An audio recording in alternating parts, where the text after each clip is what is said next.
good blessing. Oo. Good problem to Pero have. plano mo rin naman samahan siya minsan kapag medyo maluwag-luwag na yung schedule. Hindi. Wala pa rin. Si Papa Jack. Gusto mo yung sumasagot talaga siya. Hindi, meron naman. Di ba, next week? Oh. One time, nag-gym kami dalawa, tapos nag-treadmill siya. Nagsalang ng YouTube. Tapos nanood ng chismis. Tapos after nanood ng chismis, tapos na rin siya. Finish na rin. Pero ang tanong, gaano ba kabilis yung pag walk ba to, jog ba Mga to, ganun, or mga 3 run? minutes lang. Uy, hindi naman 3 minutes. 3 minutes lang. Hindi na. yung Mga speed. 20, Oo, 20 lakad lang. minutes. Alam mo, speed maglakad ko na lang. Siya yung typical na ba, nag-gym, tapos after one session, pumayat ba ako? Yung ganun. Hindi na. Pumayat ako, no? Inspired tayo dyan para ano ba yung sample ng perfect date? Wala Naku, kaming magkaiba ganun. kami ng sample ng perfect date kasi iba siya eh. Oo eh. Sa kanya okay ng chill-chill eh. Gusto ko yung may surprise lagi. Ay, yung medyo May romantic. nagaganap. oo. Worlds apart kami. Coming here, Magkaiba, ang pinapanood magkaiba. niya, chismis. Ako yung war sa Iraq. sa Iran. Kanina actually. Magkaiba kami. We're different, di ba? Different. Pero sabi nga nila, kapag magkaiba daw, yun yung mas maganda kasi nagmi-meet kayo. Correct, you complement each other. Yeah, buti crush niya ako. Ay! Ha? Kailan pa? Natawa si Mami. Kanina lang din. Hindi naman siya nag-deny. Sa pag-ibig, marami. Okay. Si Mrs. ang dapat naghahawak ng sweldo ni Mr. Tama! Ay! Gulat ako. Huwag tayo lumaban. So, agree ka doon? Hindi, not for anything else, not for authority. Kaya lang mas magaling mag-budget kasi babae. I agree din. Oo. Ang lalaki kasi, mayaya kami sa kanto. Hindi na yung maiisip na may maral kong babayaran bukas, maglilibre kami. Madali kasing mahata ka minsan ng mga lalaki. Si wife, hawak ng budget ni Mr. dahil binigay na yung sweldo. Paano naman yung sweldo ni Mrs.? Kanya Sa na kanya rin. lang. Kanya lang. Kanya na. Sa kanya lang. Ang pera mo. Pera Oo. niya, pera Pera mo. ko din. Ay, Parang ganon. Paano na lang ikaw? Noted. Papa Jack. Parang ngayon, di ba, we're about to travel going out of the country in the coming days. Budget hawak niya. Ako na taghahawak ng budget. Tsaka tamad din ako. Paano pag may gusto kang bilhin? Ayun ang sa akin, hindi ako pala bili. Oo, hindi siya pala bili. Actually, lahat ng suot ko bigay. Kung gusto niyo mag-ano, hindi dami yung mga nagkakawalis.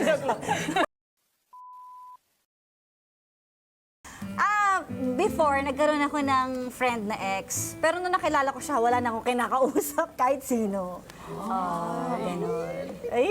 Ang haba ng hair mo, Papa. Seloso ba si Papa Jack? Ay, oo naman. Hindi Pero ako- hindi niya ina-admit na seloso siya. Pero totoo namang seloso siya. Pero wag ka naman salita kasi alam ko naman talagang Paano mo nalalaman na nagsiselo siya, DJ? Ay, hindi niya sinasabi ever.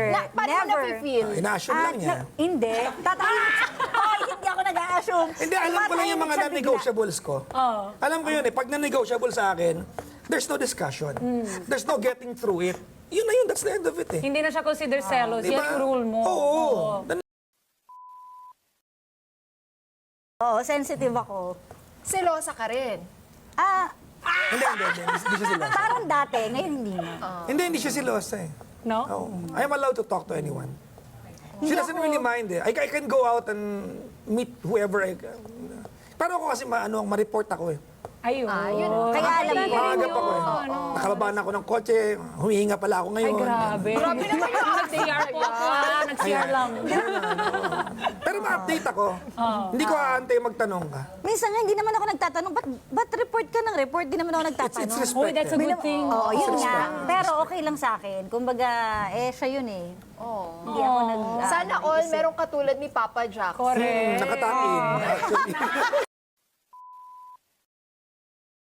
Na parang ma-feel mo na, you're special. Correct. So, na-feel mo naman yun. Oo naman, ito napakagalante niya. Ayun. Sobra. Hindi ka pa humihinga, alam niya na yung kailangan mo. Language of ano yun? Love language. Love language ko yun.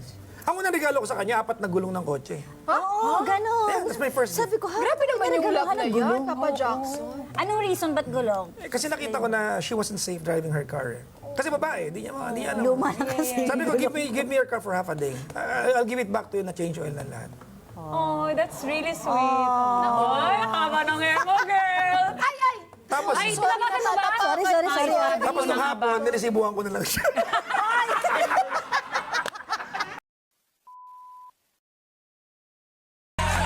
Naku, maraming ganap ngayong araw na ito. Galing kami sa sa guesting kanina sa Kada Umaga. Mapapanood niyo po yan sa Net25. Sa mga hindi nakapanood ng live natin kanina, nasa YouTube na, ayan, I think ha. O baka maya-mayang onte, yan, hanapin niyo lang po Kada Umaga with Carjack. Thank you so much, Kada Umaga family, for inviting us. Seryoso ka ba sa mga sinasabi nila nagkataon ginarahi ka na, 'di ba? Ginarahe talaga. Sabi niya kanina, 'di ba, curious ako kung sino yung lalaki. Oo nga, kasi kilala ko daw. Kasi bakit niya Kilala sinisikreto natin. kung di natin kilala? Oo. Sino ba mga sikat Pero na syempre ano? nakakatakot naman kasing mag-name drop siya, di ba? Pag Hindi, sinabi ba niya artista? Hindi, pero basta sinikret niya Car secret. show? Sino ba mga mahilig sa car show na ano? Sabi niya, Alam mo, businessman yata, di ba? Usually, ang mga kasi ako nag-car show ako before, usually ang mga pumupunta dyan, it's either politiko or businessman. Oo, mga na artista malalaki ang kasi. pangalan. Oo. Ano? Siyempre, minsan ang mga artista matatakot sila sa ano nila kasi kita yung mukha nila eh. Oo. Makinig kayo ang babae daw, pag tumatagal, nawawala na ng gana sa chorva. Pag Talaga? as we age, ganyan, nawawala na. Oo, Pero pag ang lalaki, lalong Oh. ginaganahan. Lalo na yung mga ganyan edad, 40 to 50. Ilan taon na ba si Papa Jackson? Kaya na nasabi ko, follow-up question mo eh. 40. Kaya pala pagod na pagod ka. Ganon daw, nagbabaliktad na ang mundo. Talaga? Pero alam mo, nung college ako, Oh. may ginawa kaming film dun sa PWU. Oh. Yan yung eksena sa ako yung bida doon, tapos tinuhog ko yung tatay at saka yung anak. Oh. Yun yung movie na yun. Tapos? Wala lang naalala ang ko role lang mo dun ngayon. ay Ako yun. Kire. O, kire. Low-key kire. Kasi, Bakit sa personal Kasi- di mo naman kaya magkire-kire? ganun talaga. Ang layo sa personal. Alam ko na ako naniniwala ako, hindi mo natuturuan ng puso kung sino yung mamahalan, pero natuturuan mo ang utak kung paano magdesisyon ng tama at piliin yung taong ipapagstay mo Ay. sa buhay mo. Ikaw, nag-car show ka dati. May Oo. indecent proposal ba sa'yo? O yun naman madami, kahit hindi sa car Anong show. offer? Mas marami akong indecent proposal nung kumakanta ko. Kasi sa hotel ako kumakanta eh. Tsaka May sa politiko? Mga, ha? May politiko? Oh, ang dami. Pero syempre, ba't ko naman Name sasabihin? drop. No.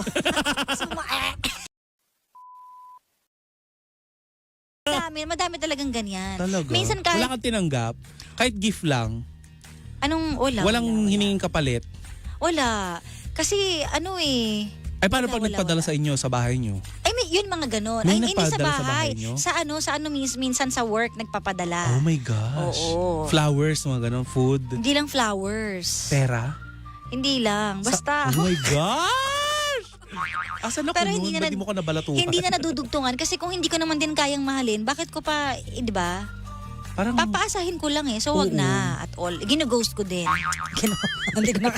Yung kausapin, pag alam ko may gusto, wag na. Kasi kung wala naman ako maibibigay, unless ma-in love talaga ako, di ba? Eh kung hindi naman, bakit? Ayoko Correct. manggamit. Mm-mm. Ganon. eh, ganda ka eh. Ay,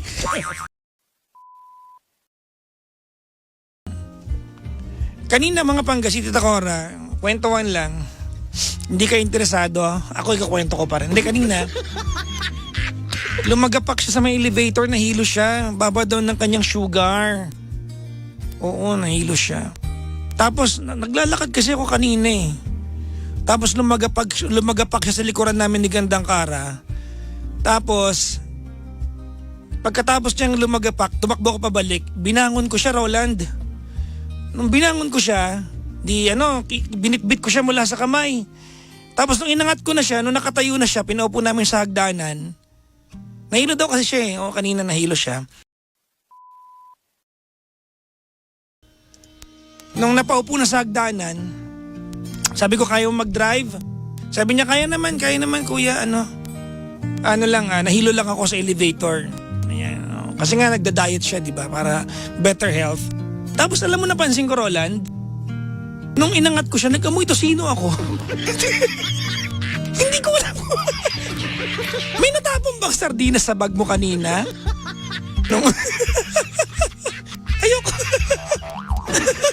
Ayaw kitang tanungin kanina kasi nga, bagong baldog ka lang. Ha? Sabi... Napanood niyo ba yung guesting namin ni Gandang Kara kanina sa ano? Sa... Ano yun? Ano to? Sa Kada Umaga. Kasama si Miss... ano to? Si Miss Emma Tiglao, Miss Diana Meneses at kay Miss Allison kanina. No? Bernadette Allison. Sila yung mga host kanina. Wala si Miss Pia Guanyo. Kanina umaga yan. Mga panggang aga ko nagising. Mga pangga talaga naman!